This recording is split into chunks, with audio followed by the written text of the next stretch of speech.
Welcome to America's Heroes Group. And welcome back to America's Heroes Group, our roundtable community outreach with City of Chicago Veterans Advisory Council. Today is Saturday, November 19th, 2022. November is Military Family Appreciation and Alzheimer's Disease Awareness Month. Our host is Kelley. I'm Sean Claiborne, the co-host, Army National Guard veteran. Our executive producer is Glenda Smith, and our digital media producer is Ivan Ortega of Scouts Honor Productions. And we have our panelist with us, Dr. Terrell Odom. He's a U.S. Navy medic and reservist. And also, he is the chair of the Chicago Veterans Advisory Council. We're going to talk about the Chicago Veterans Advisory Council. How are you doing today? I'm doing great, sir. How about you? Doing pretty good. So what exactly does the ACVA or the Advisory Council do for veterans and their families in the city of Chicago? Well, thank you so much for that question, and thank you both for your service. The Advisory Council is one of a few councils that sits under the ordinance for the Commission on Human Relations. So in addition to me serving as the chairman for the Advisory Council on Veterans Affairs, also serve as a commissioner on the Chicago Commission on Human Relations. But these specialty councils advise the mayor, advise the city council, and in this particular case, we do have a veteran caucus as well that's led by Alderman Gil Villegas. We advise the city on the best practices and policies that should be implemented for veterans and their families in the city of Chicago. What are some of the accomplishments, the latest ones at least, of the ACVA? Well, I would say that the latest is the greatest. We recently, put a proposal on the mayor's desk earlier this year, in which we're so happy that the administration was able to see that this is a much-needed position and service, but there was a position for a director of Veterans Affairs placed in this latest budget that was just passed by the mayor's office or by the administration. And now we'll be bringing on board, or the city will be bringing on board a director of Veterans Affairs. So I expect that search for that candidate to start happening here pretty soon. Wow. So what ways can community members and veterans assist the council? What can we do? Because we have an army of veterans across the country and even around the world that are actually listening to our broadcast. We have millions of people that will eventually download this show and hear what you have to say. So what can we do to help the mission? Well, the mission, I believe the mission is the same regardless of what city and state you're in. And former President Lincoln made it clear that it was our responsibility to ensure that we care for those who bore in the battle, their widow, and their orphan. And what I believe we could do is continue the awareness and support for our transitioning service members and their spouses as they're making that transition from the military lifestyle back to the civilian lifestyle. That comes by way of resources, that come by way of awareness, and tons of outreach. And I would also add in the component of education to better understand how best we can actually support the veterans that may be coming to a specific region. Every region may have different challenges or different opportunities, but the challenges for the transitioning service members and their families are pretty much the same. Now, to give some people some background, you came on our show before. You're a familiar voice for their show. You've developed and coordinated specialized programs for the University of Chicago military affiliated communities, including undergraduate, graduate, and professional students, faculty, and staff. So how has that experience helped you with this endeavor? For the city? Mm-hmm. Well, I'm a lifelong Southsider, and I said this to you guys the last time I was on the show. Every weekend, when I would go out with my father, he listened to WVON. It was on, it was either 1390 or WVON, and that's what we listened to. And every morning when he got home, my work at the University of Chicago, it parallels with the work that I'm doing for the city. The university has taken a much more engaged approach to be more engaged with the community at large, specifically with the veterans community. We did launch our Veterans Restorative Justice Project, which I spoke about on your program last time around with Judge Hooks, who's also a retired Marine Corps colonel and a good friend of mine. But since launching that program with the Veterans Treatment Court, we have now expanded it not just at Layton, but also at the other 5 veteran treatment courts throughout the county, and also been granted access to continue the work inside the Cook County Jail so that we can better identify veterans who may have cases that can be heard before the VTC, as well as put them in contact with the resources that they're going to need to be successful so that there is no potential for recidivism once they discharge or be released from detainment within the county court system. The university has allowed that additional access and influence to be able to do this work as well. And I'll also give you some accolades because you served honorably as a medic. And I came from a medical company. I was a mechanic attached to a medical company, 708th Med. Now, you served in the United States Navy and the Navy Reserves. You were awarded the United States Navy Sailor of the Quarter, Navy Marine Corps Achievement Medal, the Combat Readiness Medal, and you're the Field Services Fleet Marine Force Medal recipient. So with these accomplishments, how do you rank and how do you feel your next goal? What will be the next medal, the next award that life can give or bring to you that would make you proud? That's a good one. I'm going to have to say I have it now. My grandson. I now have a 16-month-old grandson. So those times when I missed those opportunities with both my daughters, and I'll speak specifically about his mother, but missing those times with them from being forward deployed to now I get to have those experiences with him here in Chicago. He's home at my house pretty much 4 days a week. And I'll tell my wife, I want him gone because he's making too much noise, but I really don't want him gone. I just want to get a nap in between. But the next thing I would like to do is, we launched our Army Military Civilian Trauma Training Team program at the University of Chicago Medical Center. And what we do with this program is it brings active duty physicians, nurses, enlisted medics, ER, OR physicians, et cetera, to help combat trauma on the south side of Chicago. Colonel Wilson is our trauma medical director. He's a reservist and also a trauma surgeon. This is his baby. What we're hopeful is that we could help reduce the amount of trauma here on the south side. And I don't mean just simply by caring for patients once they come to the trauma center, but doing more outreach to youth and teenagers and young adults in the city of Chicago to put them into programs that could change the trajectory of their lives. Now, going a little bit back to the Chicago Veterans Advisory Council, so who can serve or who's a part of the ACVA?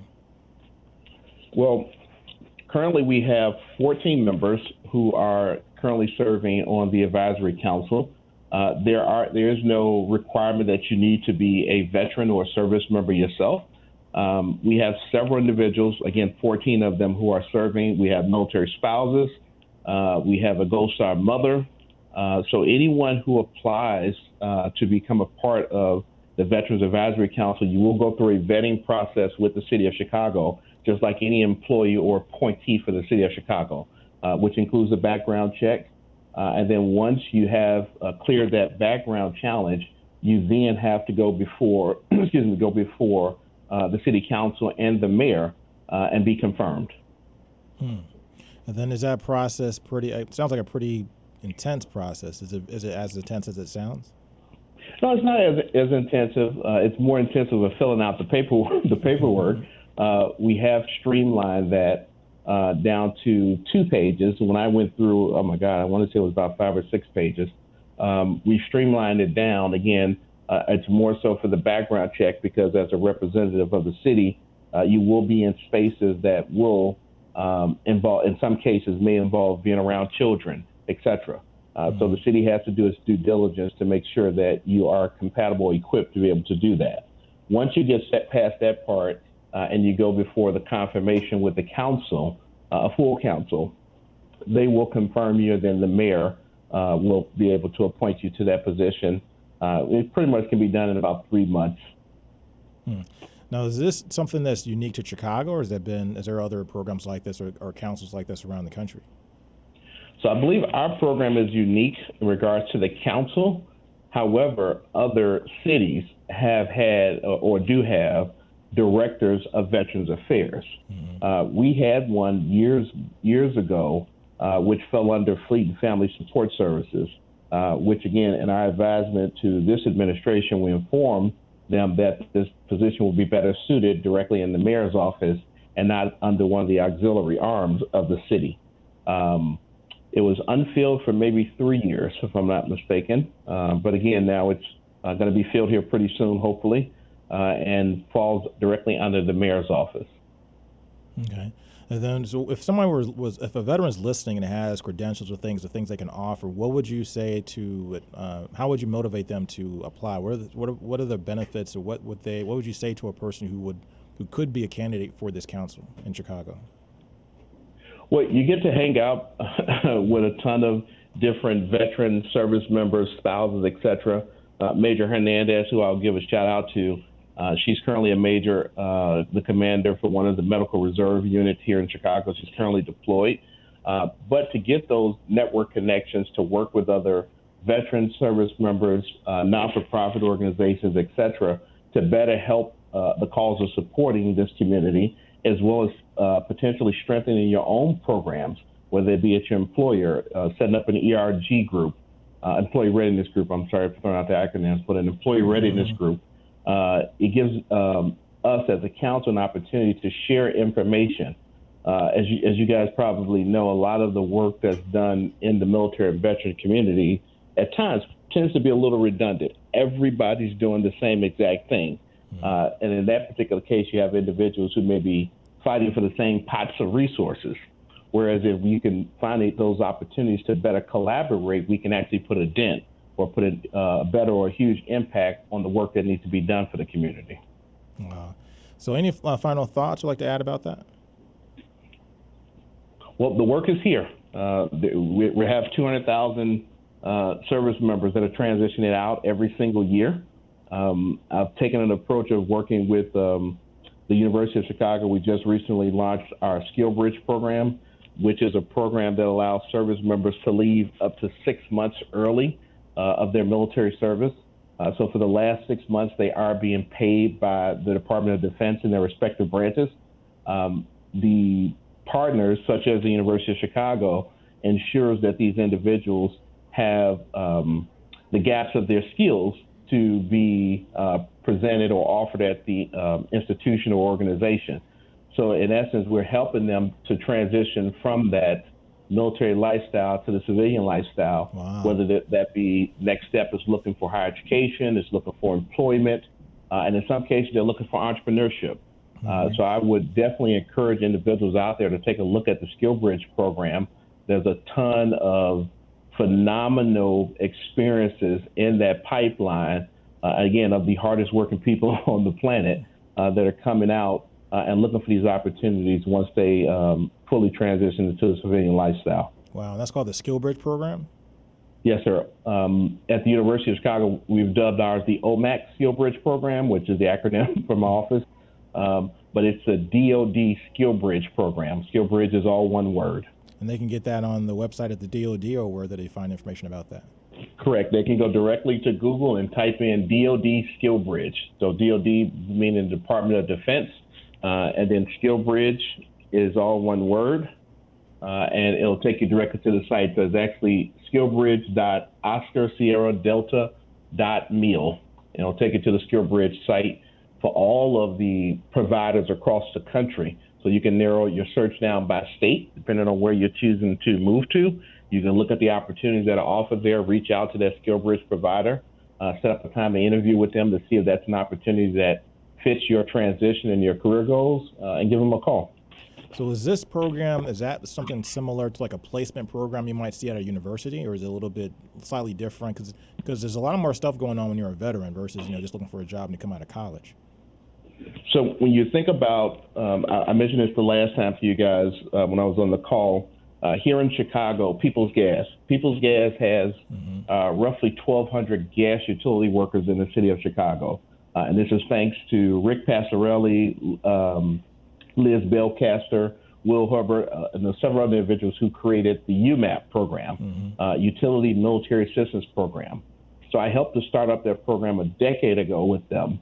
And out of the 1,200 some total gas utility workers in the city of Chicago for People's Gas, close to 800 of them are veterans, reservists, and guard members. This program predated Skill Bridge. Back then, you just had to be a Department of Labor approved program to take an individual from active service, up to 6 months early, and put them into a placement program that led to an employment outcome once they were completed with the program. We also now at the University of Chicago, via our Fermi Lab, we just started what's called our Valor program at Fermi. And Fermi Lab is out in Batavia, so it is a little travel for individuals who will be looking to go. But highly respected, nationally recognized, globally recognized laboratory. Absolutely. So we have a Valor program, which is Veteran Applied Laboratory Occupational Retraining Program. And this stemmed from our Vet Tech internship program. This is a 6-month paid apprenticeship. I'll say that again. 6-month paid apprenticeship at Fermi Labs that leads to employment with Fermi Labs. Wow. The apprenticeships are also offered in the summertime to JROTC throughout the city of Chicago. So JROTC members can go do an internship at Fermi between their junior and senior years. And then once they've graduated from high school, they have that opportunity to come back and work at Fermi. And for me, one of the bigger parts is that once you're working at Fermi, you can work to one of our URA universities and get your schooling paid for, whether that be UChicago, UIC, the community colleges in the city, the community colleges out there, Joliet Junior College, Wabanzi, et cetera, and get your education paid for.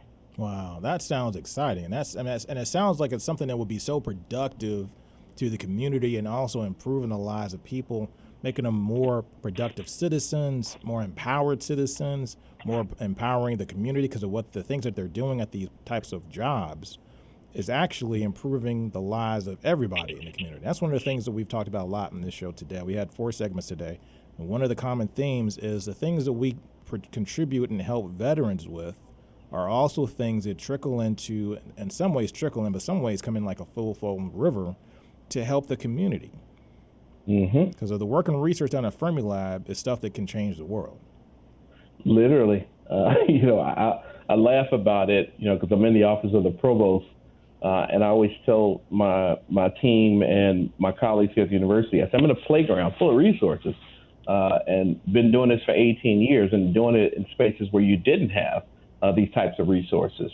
So I'm always wrapping my head around different ways that we can get veterans involved, with keeping in mind that not every single person wants to go to a 4-year university. That just doesn't happen. And as you guys know, many service members leaving the military, they leave with other priorities or the main priority, which being their family. So they may not have those opportunities to sit in a full-time school program. In some cases, a 2-year degree may take them 4 years, or a 4-year degree may take them 8 years because they've got to work and feed their families. So I keep the families and the priorities and the career goals at the forefront of my mind when we're trying to create effective programming for service members, veterans, and their families. We recently extended our Skill Bridge program to our medical center. So this year alone, the program started in October of 21, the Skill Bridge program. We took on 4 new hires at our cancer center at the medical center at the University of Chicago, 3 of them being transitioning service members, and 1 is a spouse. So we are looking to expand our Skill Bridge program up this upcoming academic year, or calendar year, so 23 January, to include spouses for this opportunity as well. Many of the spouses having college degrees, having those breaks in their work experience because of PCS and then transitioning to different spaces, et cetera. But many of them come with skills just as equitable as the service member. Man, that's pretty amazing. Because like I said, I can see this going in all different directions now. I mean, if this is a whole nother world, so it's something like, now, correct me if I'm wrong, UMAP also is a program for not just for people that are in the service transitioning to the civilian life, help them with job placement with People's Gas, become technicians and things like that. That program also allows veterans, no matter how long they've been out of the military, to also get training and become linemen, servicemen, and technicians and things like that with the People's Gas. Is that correct, or is that a different program? Absolutely. So okay. People's Gas, again, has, we've transitioned people directly from military service, veterans into the program. And Rick and I had discussed reserve and guard members because in the beginning phases, it was not an opportunity for reserve and guard members. But over this 2-decade past conflict that we've been in, and I'll speak from personal experience of coming home and going to reintegration events, is what they called them, where someone would rent out a gym or rent out an armory, and you have all these employers come, and everybody would dress up with their resume and go into these places, but no one was getting calls back. Right. Exactly. So we expanded that program to include reserve and guard members. And again, whenever I'm outside, I see a people's gas truck. I don't remember all of them, but I remember several of them, and they'll always give me the nod and say thanks for the opportunity. Wow, that's amazing. That's a good story. See, we gotta have more stories like this on the radio, on TV. Things, instead of having all this negative stuff about how the world's falling apart and how we're all going to die from COVID and everything else, we need to have shows actually show us examples of how the world is actually improving and positive things that actually work to make the community better and actually improve the lives of people who otherwise would maybe be forgotten or falling through the cracks. Mm-hmm. That's veterans do that. I always say whether a person is a far right conservative or left leaning liberal, not too many people want to be unpatriotic, and who deserves it more than anybody, than the individuals who gave it all. I would love to see this transition or this be expanded to law enforcement, first responders, other than, just in the medical field, but first responders may be inside the police force, law enforcement, maybe the prison system. So we're actually working ahead of you on that one. I've been working with the city in regards to setting up a skill bridge program with the city, as well as looking into the fire department. So here at the university, we've already expanded our program to include the University of Chicago Police Department. They have a 5-month academy, whereas the city, I believe it's the same one. Cities is though it may be half a month longer.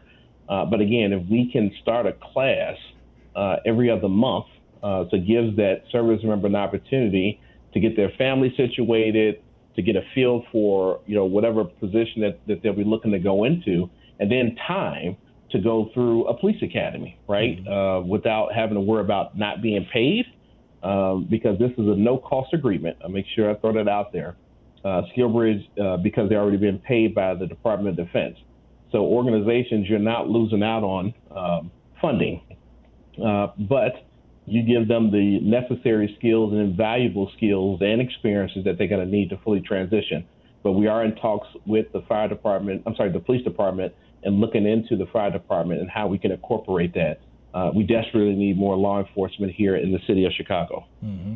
And then also the skill set, which I think is so important, of what military experience brings. The discipline, especially being in a very intense, stressful situation. We talk about PTSD often, but we oftentimes overlook or don't recognize enough of the traumatic stress or the stress and the trauma that first responders go through. There's a high suicide rate, and with the Chicago police officers and probably police officers across the country, particularly in urban areas. But, we've had that conversation in our media here in Chicago with the suicide rates of police officers. So having people that are already vetted and trained to kind of be in that kind of burden, that kind of role, that might help them decompress in some ways, because, I'd much rather be on patrol in the south side of Chicago than in Afghanistan or in Fallujah or something like that. You're absolutely right, and I'll give your listeners a sneak peek. So we are currently working, again, as I mentioned, our trauma program at the medical center. Working with the University of Chicago Medical Center, the Crown Family School for Social Work Policy and Practice, our Violence Recovery Program through the Medical Center, City College of Chicago, the Elizabeth Dole Foundation, the Gary Sinise Foundation. And the city, we are currently working on a caregivers course for caregivers of veterans, police, fire, first responders, and trauma victims, so that the caregivers have a better understanding of what their roles and charges are to care for those heroes and care for those injured individuals, to be able to identify, mental health, right, challenges that come, whether that be a person becoming more closeted, whether it be a person becoming more depressed, etc. So we do have that at the forefront of our minds of how to make that space, I should say, I can't say all the way better, because you're going to continuously have people like this, but somewhat better for the caregivers to be able to tap into those resources and identify those signs early on. we do expect to launch that next year. Dr. Terrell Odom, U.S. Navy medic and reservist, thank you for your time. Thank you so much, sir. God bless you guys. Again, thank you for your service, and God bless our veterans. Thank you.